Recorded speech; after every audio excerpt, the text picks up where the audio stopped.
La puissance coloniale, a colonial power, fut-elle quelques décennies en arrière, even several decades afterwards, toujours illégitime à prononcer un is jugement always unjustified in pronouncing a judgment on the internal affairs of its former colony, and you know it, et tout le monde le sait. and everybody knows it.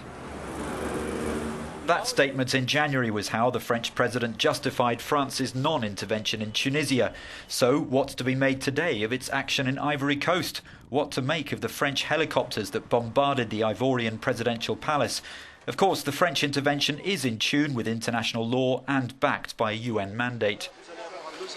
Besides, the justification for the UN and France alike is once again to protect civilians and foreign nationals, even though it involves military intervention against one particular camp in the Ivory Coast conflict. The situation has evolved somewhat since French forces arrived in the country following an attempted coup against Laurent Gbagbo in 2002. Operation Licorne's mission, independent from that of the UN, though with its backing, was to keep the warring parties apart.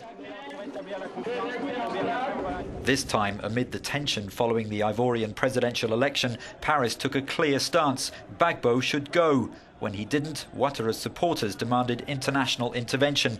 The clamour became louder after the coalition attacks in Libya, but Libya is not a former French colony. Gbagbo has made the most of the awkward French position. He's accused Paris of plotting against him. This video message is clear enough.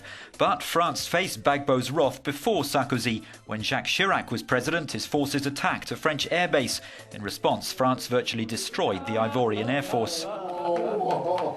As if to rub salt in the colonial wound, two veteran French lawyers attacked their own government as they quite literally embraced Gbagbo and his cause.